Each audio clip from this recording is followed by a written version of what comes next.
All right, in this video, we're going to talk about how to determine the value of a home in West Hartford, Connecticut.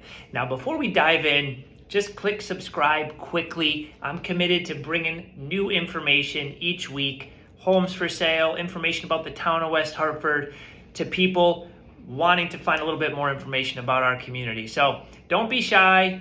Give me a call, shoot us a text, an email. My team and I, we are always happy to talk and help if we can for people who are watching these videos and have questions. So let's get right into it. West Hartford is a pretty unique town from the standpoint of its size, it's big, and then also its difference of price points. There are big $1 million homes, there are small starter homes, and everything in between. It's part of what makes this town great.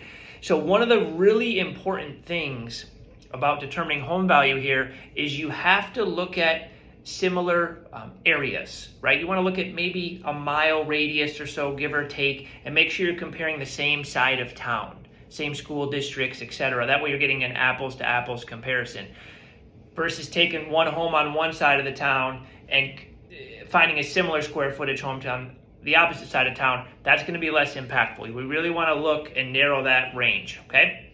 So location is one. Two, you want to look at the style of construction. If you're trying to evaluate a colonial, you can't compare it to a split level and vice versa. The cost to build these structures are different. The marketability of types of homes are different. So you want to make sure you have the same style home in the same area. Next, you want to go to square footage. This is really the foundation. Once you have location style, you want to go to square footage. You want to find as close as possible to square footage. Or if you can't get too exact, you want to use a price per square foot.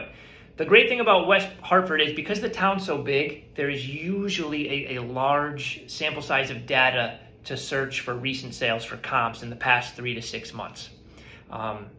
3 to 6 months is perfect. Sometimes you go to a year if there's really nothing out there, but again, because there's so much here in West Hartford happening, usually if you go 6-month radius, you can find some really good comps to help us determine value. So once you have that set, now you have to look at the property condition a little bit. I always say we have tiers.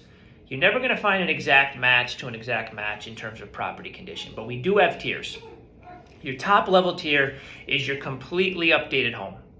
Everything's been redone in the past 3 to 5 years. Kitchens, baths, paint, flooring, everything is new, in style, modernized. Okay, mechanicals are all solid. That's your top tier. Next tier is it's a little bit of a mix, right? Maybe a bathroom's done, but the kitchen's older. Or maybe the kitchen's done, but the baths are older, right? There's a little bit of mix. The house overall is in really good shape, well-maintained mechanicals, but some of the cosmetics are a bit dated in a property like this. That's your second tier. And then your third tier is the dated home. It's livable, the mechanicals work, but everything's older. The roofs are maybe past halfway life, the furnace is older, past useful life, still working, but just older. The kitchen and baths are all older. The whole house is dated, right? That's your third tier. And then, of course, your bottom tier is the complete fixer-upper, your complete rehab home. It's not habitable the way it is. It needs to be completely renovated to get it up to speed. Sometimes there may be environmental issues, mold or water damage, something like that. Those homes are not habitable the way they are. Okay, so you want to be able to match tiers of condition to your area of town, style, and square footage, right? It's a little bit of an art and it's a little bit of a science. It definitely takes skills and repetition, but these are some baseline stats and things to look at to help you determine where you're at in a range for value of your home. So if you're looking to sell your property, the next thing you want to do is you want to look at the active inventory. So now that you have an idea of the price point you're around based on the comps, you want to look at what's on the market right now.